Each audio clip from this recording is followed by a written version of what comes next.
Olá para todos vocês, eu não sei até onde esse vídeo vai chegar e já antecipando, ajude esse vídeo a ir mais longe. Está sendo feito para todas as nossas participantes do Desafio 3 em 30, porque eu acredito que assim como cuidar do corpo, a gente também precisa cuidar do espírito e da mente.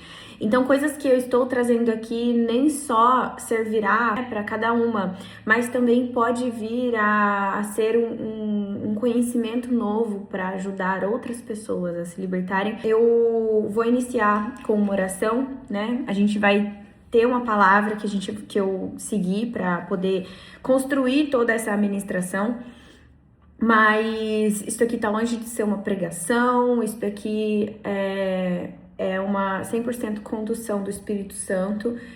Ontem eu tava orando pedindo para que ele pudesse me direcionar para mudar a perspectiva de algumas mulheres que talvez não estejam conseguindo se dedicar no plano, no projeto, como gostariam. E eu me sinto no dever de, antes desse desafio acabar, conseguir fazer o possível e o impossível, o natural e o sobrenatural, para auxiliar nesse processo, né, da busca da melhor versão. Então, o assunto é sobre glutonaria. A palavra que a gente vai se basear é 1 Coríntios, capítulo 9, versículo 27, que diz: pelo contrário, esmurro o meu próprio corpo e o reduzo à escravidão, para que, tendo pregado a outros, não venha eu mesmo a ser desqualificado. Essa é uma palavra, né? Uma carta, faz parte da carta de Paulo para Coríntios, 1 Coríntios. Então, foi uma fala de Paulo e a gente vai entender, em nome de Jesus, o que isso tem a ver com todo esse assunto, tá? Então, vamos orar? Senhor Deus, me conduza aqui com a tua presença, com a tua sabedoria, para que o Senhor venha falar através da minha boca. Que eu seja ferramenta de Deus, que eu seja um canal de bênçãos na vida das pessoas que estão aqui assistindo essa ministração.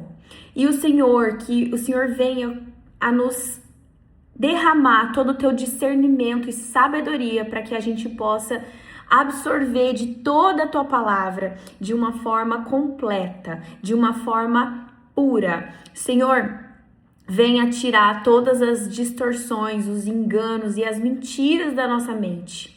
Que o Senhor guarde cada uma de nós que estamos aqui presentes nessa live, nesse vídeo. Que o Senhor venha participar das nossas decisões, que o Senhor venha a nos tocar diante daquilo que o Senhor queira que a gente melhore.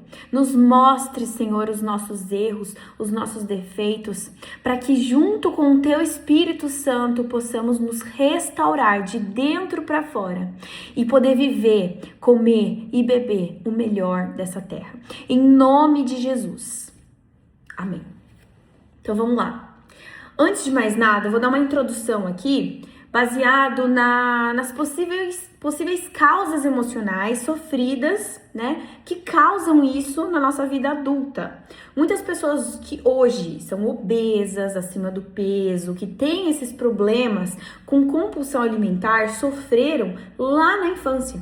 Então é muito importante que a gente vasculhe essa origem de fato para que a gente consiga cortar esse mal pela raiz. Às vezes a gente deposita todas as nossas expectativas e sentimentos em algo que vai nos confortar. E na maioria das vezes é na comida. E como eu disse aqui, talvez você que esteja assistindo não tenha problema de fato com esse assunto.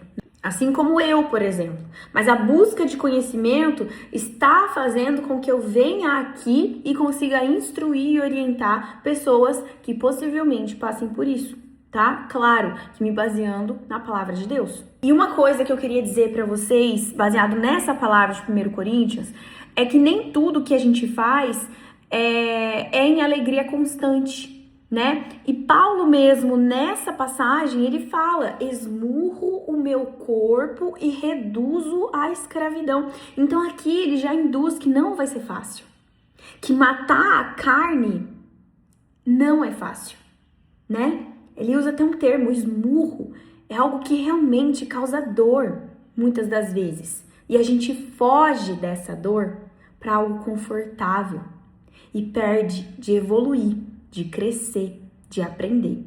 E quando ele se refere a reduzo à escravidão, é porque a gente tende a conflituar duas palavras, né? A gente tende a distorcer o real sentido dessas duas palavras, que seria liberdade e libertinagem. A gente comer o que quer, fazer o que quer, quantidade que quiser, na hora que quiser, a gente acha que isso é liberdade, mas na verdade a gente está aprisionado num desejo da carne de se autossatisfazer, né? Pelo sabor, pela quantidade, pela emoção que isso causa, pelo conforto, pelo consolo, né?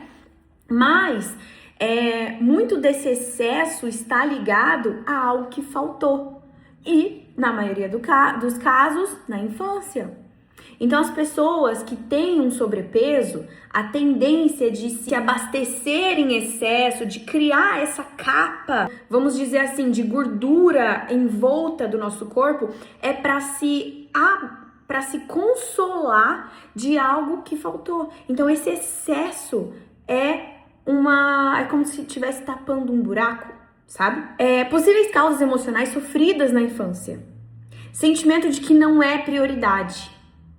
Pessoas que na infância tiveram a sensação de que não foram a prioridade dos pais, né?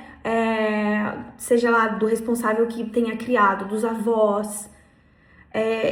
Isso traz traumas para a vida adulta. Se essas feridas não forem curadas, isso traz referência à compulsão alimentar.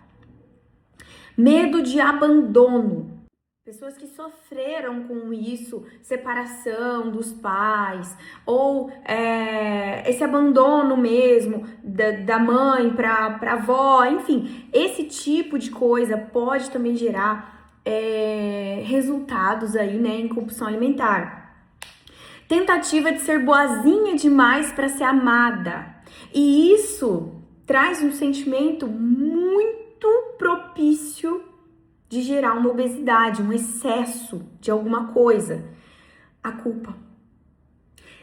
Essa vontade, essa tentativa de ser boazinha demais, de agradar demais, muito provavelmente seja culpa de alguma coisa que não tem nada a ver com ela. Então, uma falta de alguém pode ser que tenha trago a ela uma culpa excessiva. Minha mãe não gosta de mim porque é minha culpa. Mas essa pessoa não gosta de estar comigo, mas a culpa é minha. Então, essa falta gerou uma culpa que gera a tentativa de ser boazinha demais, né? E o que isso tem a ver com comida, de fato? A comida, ela ativa no cérebro uma sensação de prazer, segurança, alívio e distração da dor, que tem tudo a ver com essas causas. Então, o efeito que a comida traz é de conforto em todas essas situações. E aí que a gente aprende que tudo que a gente sente pode ser depositado em comer algo. Tá feliz, come algo, tá triste, come algo, tá ansioso, come algo. Tudo é depositado na comida, as nossas expectativas. Porque a comida não abandona, não rejeita, não acaba. Ela sempre estará disponível. Então, inconscientemente, a gente acha que está resolvendo um problema comendo. Ela acaba sendo uma substituta inconsciente de afeto. Então o corpo busca compensar essa falta se enchendo do que consola. Isso faz a gente entender metade das situações que acontecem na nossa vida. Às vezes a gente não tem de fato uma compulsão excessiva de comida, mas pequenas atitudes, pequenos detalhes fazem toda a diferença para a gente ter um entendimento de onde está a origem, né? O que está fazendo a gente pensar dessa forma, né? Existem muitas outras explicações do que pode vir a causar uma compulsão alimentar, principalmente quem faz dietas restritas, algo está desequilibrado, fazendo com que você tenha realmente que procurar um responsável, tá? Essas são causas que eu trouxe aqui porque eu fui tocada para trazer, mas não se baseiem somente nelas, tá? O Espírito Santo me trouxe para falar sobre isso e eu tenho certeza que alguém aqui precisava ouvir. Então, caso você não se identifique com esses tipos de situações ou se algo ainda não está 100% resolvido dentro de você, procure uma profissional, uma psicanalista, uma psicóloga, enfim, alguém que pode te auxiliar e te orientar nesse momento, tá? Então, vamos lá para as estratégias para a gente poder combater isso, tá? O excesso de alimentação e bebedeira que está relacionada à glutonaria, tá? Que a glutonaria, ela também gera uma embriaguez, por exemplo, né? Então, não é só o fato ali de comer, mas de beber também. E vamos só ter esse entendimento. O gostar de comer é bom e é saudável, né? Deus nos trouxe os alimentos, as comunhões, né? Então, gostar de comer é saudável, mas gostar de comer de forma insaciável não é. Então, esse é o primeiro ponto, tá? Segunda coisa, o tédio é um grande causador da compulsão alimentar. Então, a gente geralmente tá buscando um tempo de prazer nesses momentos de tédio.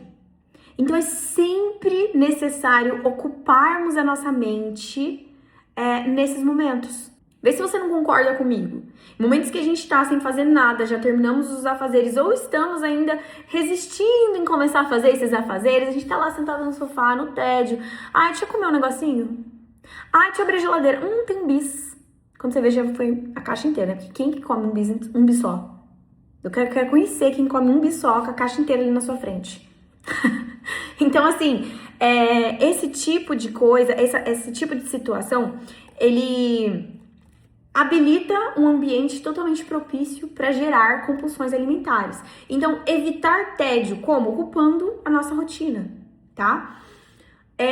Outro ponto que pode causar a compulsão, acomodar, seja em qualquer parâmetro da vida. Você tá num cargo de trabalho, não pensa em mudar, O que acontece? A sua cabeça, ela não maquina novas estratégias para você evoluir. Você tá acomodado ali. Então, tá tudo bem. Isso gera tédio, que gera compulsão, que gera ansiedade, que gera não sei o quê. Então, o acômodo profissional, pessoal, ele também é um causador da compulsão. Estar em constante evolução e buscar pelo novo, tá? Que isso abre uma porta para o próximo ponto. Aprender uma nova habilidade. Uma língua nova, um autocuidado, uma modalidade, né, física nova. Ter um hiperfoco. Eu coloquei hiperfoco entre parênteses, né? Porque nada em excesso a gente tá aprendendo aqui que é bom, né? Mas quando a gente se adentra a algum assunto que nos traz o prazer de conhecer mais, de se aprofundar mais, isso faz com que a gente se mantenha em constante evolução. Eu posso falar isso através da palavra de Deus, é um assunto que me interessa demais, eu sou extremamente curiosa pela palavra de Deus. Então, eu estou sempre em movimento. Eu estou fazendo curso, eu estou fazendo teologia, eu estou fazendo estudo pessoal, eu estou buscando sempre. E isso é o que tem me feito chegar até aqui. Poder trazer esse conhecimento para vocês é uma oportunidade que eu estou encontrando por não estar acomodada num lugar só. Eu estou buscando crescimento, tá? E eu não digo sobre crescimento de posicionamento, nem de nível. Eu tô falando de um crescimento interior, né? Para não estar acomodada. Então, quando você tem realmente um hiperfoco em algum assunto, isso facilita para que você busque, né, essa evolução. E não há nada melhor do que você sentar numa mesa com seus amigos, com seus familiares e poder ensiná-los sobre algum assunto. Não tem nada mais prazeroso do que acionar em você e ter em você como referência de um determinado assunto. Então, isso também vai auxiliar na segurança, na autoestima, nessa evolução num todo, tá? E aí, coloquei aqui também uma estratégia que é conseguir se satisfazer sozinha. E isso é muito difícil. Eu vou abrir aqui um parêntese, sem me adentrar muito, porque ainda não é o momento para trazer isso aqui na internet. Mas recentemente eu passei por um processo de cura de uma lembrança que eu acessei, né? Que eu não tinha total discernimento ainda. Eu acessei uma lembrança e precisei curar, né? Para que eu possa ultrapassar coisas na minha vida. Antes eu não entendia o porquê que eu não conseguia treinar sozinha. Eu sempre tinha alguém do meu lado me trazendo segurança. Hoje, através desse processo que eu enfrentei, eu posso dizer que eu entendo, né? Antes eu me culpava muito, eu me achava fraca, eu me achava vulnerável e na verdade foi um trabalhar do inimigo para me paralisar. E durante muitos anos ele me paralisou. Por isso que depois que eu tive a cura, eu voltei com força total, né? De onde eu havia parado no momento em que eu sofri esse trauma. A partir do trauma que eu sofri, eu não me cuidei mais, eu me abandonei. Porque eu gerei em mim uma culpa, esse peso. Então, o processo de retorno aos exercícios físicos foi também um processo que participou da minha cura. Porque eu chegava na academia e eu não conseguia me sentir segura se eu não tivesse alguém do meu lado. Então, nas primeiras semanas, o time Zanfra foi um auxiliar muito forte para mim, que me marcou muito, né? A esposa do Fê, que é a Stephanie, era minha companheira de treino. E quando ela tava junto comigo, eu ficava do jeito que eu me sentisse confortável. Se ela não estivesse comigo, eu queria me esconder dentro de um buraco. Então, eu precisei enfrentar isso. Hoje, eu vou pra academia tranquilamente. Se o Iago falar que não vai, eu vou e tá tudo bem. Mas antes eu depositava as minhas expectativas sempre em alguém. Eu só ia treinar se alguém fosse. Se alguém não fosse, eu não ia. E isso me paralisava. Eu não conseguia me satisfazer sozinha. Eu não conseguia curtir a minha própria companhia. Porque eu fugia de mim. Eu fugia de enfrentar esse medo que eu desenvolvi.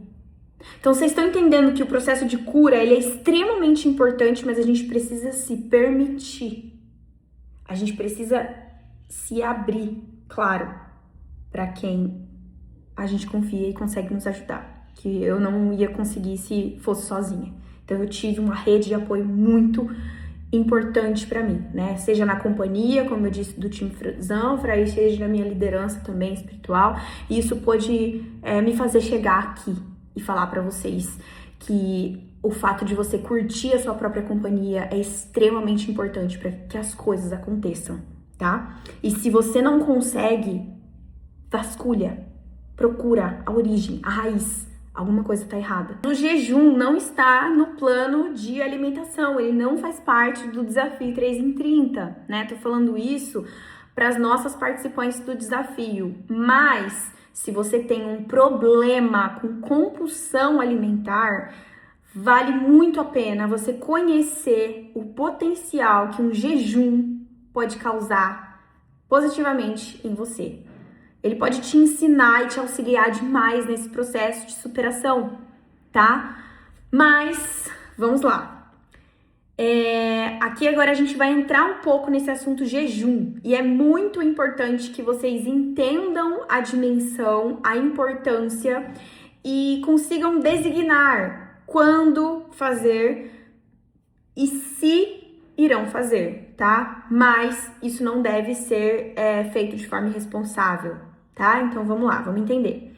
Vários versículos da Bíblia falam sobre esses hábitos judaicos, que é um período separado para não se alimentar e estar em comunhão de Deus, né? Existem até mesmo alguns testemunhos na Bíblia durante o Evangelho que Jesus se batizou, foi levado ao deserto e passou 40 dias em jejum, né? Então, assim, existem muitos relatos sobre o jejum. E cuidar do corpo e do espírito ao mesmo tempo, é isso que o jejum faz, tá? Agora vamos aos fatos científicos. A ingestão calórica, ela leva ao envelhecimento. E eu posso dizer aqui pra vocês, né? Bem-aventurados aqueles que ouvem e obedecem a palavra do Senhor. Honrar pai e mãe, e seus dias serão prolongados. A palavra nos traz muitas citações sobre juventude, sobre vigor, sobre vitalidade. E a ingestão calórica leva ao envelhecimento. Agora vamos fazer uma comparação totalmente superficial. O excesso de consumo de alimentação, o excesso de comida. O que ele causa na gente quando a gente vai num rodízio? A gente já vai entrar nesse assunto. Quando a gente vai num rodízio, terminou o rodízio, a gente abre o botão da calça, senta e faz, nossa, dormiria fácil agora. A ingestão compulsiva de alimentos, o excesso de alimentos te causa indisposição, sono, falta de energia, preguiça, enfim. E também até mesmo esse lance do levar ao envelhecimento. Vamos tentar interpretar de uma forma um pouco mais profunda. Envelhecer não é só tempo de vida, mas existem muitos casos científicos que a gente acompanha em notícias que um coração de um adolescente tem ali a qualidade totalmente corrompida, como se fosse de um senhor de 80 anos. Então é esse tipo de comparação que eu quero trazer para vocês aqui. O excesso de comida irresponsável, de forma irresponsável, ele causa o envelhecimento, mas eu não tô falando sobre tempo, tô falando sobre qualidade, tá? Já o jejum, ele te renova, ele te rejuvenesce, ele te rejuvenesce. E eu até coloquei aqui, ó, comer demais, fraqueza, ausência de força, distração, sono. Fazer jejum, mais disposição, mais atenção, mais concentração. E, inclusive, é um momento em que você mais adquire concentração, estratégia, ideias. Eu mesma, quando eu estou me sentindo paralisada, eu faço um jejum. Primeiro que isso vai me ajudar de forma espiritual para as minhas causas e para as interferências, mas também vai abrir, limpar a minha mente de tudo aquilo que me preocupa. Claro que as primeiras semanas são muito difíceis, mas para quem já criou o hábito do jejum, leva de letra e só tende a trazer benefícios, tá? Aí tem um meme que a gente vê, já apareceu várias vezes na minha timeline, não sei se apareceu na de vocês. Jesus convidava seus discípulos para comer e não se exercitar. E aí tem lá a pessoa pensando, né, se continua se matando na academia ou se para por aí e vai comer. Eu posso abrir um debate sobre isso, tá? Porque realmente as maiores acontecimentos bíblicos foram em uma mesa de partilha, de comunhão com os discípulos, a Santa Ceia, a multiplicação de peixes, pães. Então, assim, o que mais marcou realmente tem a ver com os alimentos, né? Mas o que eu gostaria de trazer aqui é que os montes, principalmente daquela época, eram altos. Existem montes que você precisa de dias para subir, que você precisava de dias para subir. E Jesus vivia subindo nos montes, ele vivia em jejum. E na minha teoria, tá? Isso agora aqui, na minha teoria, na minha perspectiva, Jesus tinha um corpo robusto, forte, porque ele aguentou que um sedentário jamais aguentaria. Os níveis de tortura durante o processo de crucificação foram os mais terríveis da história. E se Jesus tivesse sido um homem frágil, sedentário, enfim, ou obeso, ele não aguentaria metade do caminho da crucificação. Então, a minha teoria é de que Jesus era fitness, sim, tá? Mas ele também traz essa consciência de que a gente precisa se equilibrar, de que a gente precisa ter momentos de qualidade em família. E aí entramos no assunto rodízio, que tem tudo a ver com essa filosofia. Uma pessoa extremamente alcoólatra, que largou tudo, largou a família, começou a viver na rua, tinha uma vida confortável, mas começou a viver na rua de tanto que foi se adentrando e se aprofundando nesse vício. Ela conhece Jesus, ela é transformada. E aí, na Bíblia, esse assunto é muito polêmico, tá? Não quero levantar essa pauta aqui, mas me conta aqui nos comentários se você é a favor, se você não é, o que você acha sobre consumir bebida alcoólica. Na Bíblia, existiram, né, muitas festas, momentos oportunos, onde o vinho é citado, né?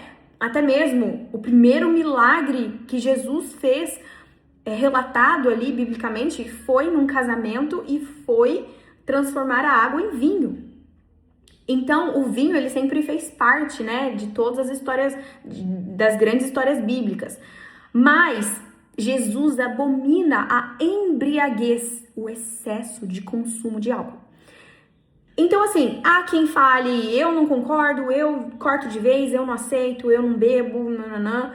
Todas as coisas me são lícitas, mas nem todas as coisas me convêm, né? Então, assim, existem muitos pontos, né, pra gente poder debater sobre isso. O que eu quero trazer aqui é esse comparativo. Uma pessoa alcoólatra que se transforma e chega no momento em que é convidado pra ir num restaurante porque tem open vinho. Ou um caipirinha em dobro. Um negócio assim. Qual é o ponto de vista sobre isso? É correto uma pessoa ser estimulada, inspirada a frequentar esses ambientes sabendo do histórico e das fraquezas da carne? Da mesma forma funciona um rodízio. Uma pessoa que tem no histórico ou que sofre por problemas de compulsão alimentar, o que vai fazer num rodízio? Vai ter um equilíbrio? Vai ter um autocontrole? Muito provavelmente não. Para que isso não seja um gatilho, devemos evitar de frequentar esses tipos de ambientes, tá? E tudo vale também das intenções. O que eu me corrigi agora falando para vocês sobre eu ainda frequento rodízios. Mas por que isso para mim um dia foi motivo de preocupação? Eu precisei realmente refletir sobre esse assunto e entender quais eram as minhas intenções. Porque na medida que você vai a um rodízio, mas se a minha intenção é achar que eu estou saindo em vantagem, eu já tô quebrando um princípio, né? O motivo pelo qual eu ainda frequento rodízios é porque eu prefiro pagar uma única taxa e comer uma variedade na quantidade que eu tenho ali o controle de equilíbrio, do que economicamente comprar um pratão de à la carte, que à la carte vocês sabem que vem um prato maior, de tudo que eu estou com vontade, toda a variedade que eu estou com vontade de comer. Aí sim seria um excesso. Então, nesse ponto, o rodízio faz sentido pra gente. Mas a gente nunca extrapola, a gente nunca come em excesso. Mas eu tive que corrigir as minhas intenções. Porque antes eu saía de casa falando, hoje eu vou dar prejuízo. E aí eu parava de comer o dia inteiro. Eu ficava um dia sem comer, porque eu sabia que à noite eu ia pro rodízio. Então, essas foram as minhas intenções corrigidas. Não é um pensamento de glutão. Gente, isso é um pensamento totalmente de uma pessoa gulosa, tá? Então, hoje eu corrigi e é por isso que eu ainda frequento. Mas na medida que eu encontrar quebra de princípio, eu prefiro comer um à la carte mesmo. Tem uma passagem aqui em Romanos, que também é uma carta de Paulo. Paulo pegou bastante nessa tese. Romanos capítulo 13, do 12 ao 14. Depois vocês dão uma lidinha aí em casa, tá? Mas no finalzinho do 14 fala assim, ó, não fiquemos pensando em como satisfazer os desejos da carne. Porque isso já é uma quebra de princípio, né? Então, o que eu fazia mesmo? Um exemplo de mim. De não comer não comer o dia inteiro para me satisfazer à noite e depositar todo aquele meu prazer em um excesso, um consumo em excesso. Mas é muito importante também que a gente precisa entender aqui, ó. Se corrigir quando em momentos de festejar você associa a comida. Reclamar que come demais não é suficiente. Vamos entender o que é suficiente. Existem muitas pessoas que não estão confortáveis e satisfeitas com o próprio resultado. E o que acontece? Elas reclamam muito. Ai, porque eu tô muito acima do peso. Ai, porque eu não consigo melhorar. Ai, porque não sei o quê. Ai, porque eu não me sinto bem. Eu tô usando sua roupa que eu não me identifico. Porque eu quero me esconder. E aí a pessoa vai se anulando, vai se acomodando nesse ambiente e vai cada vez mais se aprofundando nessa ferida. Esse tipo de situação se quebra com a decisão. Então, por exemplo, vocês que decidiram entrar no Desafio 3 em 30 para um começo, isso é lutar. Por isso que a gente traz tanto essa pauta de transbordar no ambiente que a gente convive, né? No ambiente que a gente vive, né? Aí eu vou até dividir uma outra coisa com vocês. A alimentação da Esther, ela não é perfeita, ela não é exemplar. A Esther come nuggets, a Esther come dificilmente, tá? Porque isso é muito prejudicial para a saúde. Dificilmente eu faço um miojo para ela, mas isso não é sempre. Ela ama macarrão. Quais foram as minhas trocas inteligentes? Eu hoje produzo meu próprio molho de tomate. Antes eu comprava um extrato industrializado, cheio de sódio. Essas trocas inteligentes já é um reflexo daquilo que eu estou vivendo. A Esther não precisa comer ovo, pão sem miolo e contar regradinho na balancinha as calorias da alimentação dela. Ela não precisa, ela é uma criança. A criança precisa ser criança. Mas essas trocas inteligentes é um reflexo. Eu estou transbordando aquilo que eu estou vivendo. Então, inconscientemente, isso está atingindo quem está ao meu redor, tá? Então, às vezes, vem mulheres e falam, ai, meu marido não ajuda, né? No grupo mesmo a gente vê postando sobre pizza, ai, olha o que meu marido pediu e eu tô tendo que comer isso aqui, né? Todas essas dificuldades, elas são muito comuns para quem ainda não virou a chave, assim como vocês estão virando. Mas as suas próprias atitudes, as nossas próprias atitudes, são as únicas que trazem possibilidade de uma melhora de vida em quem está ao redor, tá? É a luz. Quando a gente carrega a luz, a gente não vai iluminando caminhos das pessoas que estão ao nosso redor? Exatamente assim que funciona com novos hábitos. Você reflete na vida de quem está ao seu redor. Concluindo sobre o jejum. Se você não consagrar e entregar o seu jejum, a sua renúncia a Deus, né? Se essa renúncia não for entregue a Deus, muito provavelmente você vai querer dormir durante o jejum. E aí você não está cumprindo o propósito do que isso vai causar na sua vida. Vamos falar de uma forma fora do espiritual. Se você abre um jejum e fala, eu vou dormir para passar o tempo, você tá deixando de aprender, você tá deixando de resistir, você tá deixando de se fortalecer. Quando eu falo se fortalecer, é da sua mente. Você tá deixando de viver o processo para que quando você entregue o jejum, você fale, consegui. Olha tudo que eu fiz no dia e eu consegui ainda em jejum. Então, esse tipo de análise, né? Esse tipo de policiamento, quando você decide fazer um jejum, é consagrá-lo ele a Deus e estar em um momento de entrega, é aproveitar disso de uma forma totalmente produtiva e trazer significados, né, profundos de uma atitude que você está tomando para uma melhoria. Então, unindo tudo, corpo, espírito, tudo ao mesmo tempo, tá? Então, para que a gente possa cumprir o propósito. Coloquei aqui, o jejum promove mudanças fisiológicas e metabólicas que otimizam o funcionamento do cérebro e a produção de energia, tá? Então, vai te trazer bastante vitalidade, vigor e tudo que a gente precisa para enfrentar dificuldades e consumo em excesso, tá? O jejum, ele limpa, ele abre mente, ele limpa, é como se fosse uma vassoura, tá limpando todas as impurezas adquiridas ali para satisfazer a carne, tá? Então você vai dar um reset, você dá um reset no corpo, você reaprende a comer. A quebra do jejum, né? Quando você vai entregar o jejum, é se policiar também para não cometer a glutonaria na quebra do jejum. Porque quando você quebra o jejum, vai te dando aquela ansiedade, vai chegando perto do momento, da hora, vai te dando aquela ansiedade. Ai, tá chegando a hora, o que eu vou comer? Meu Deus.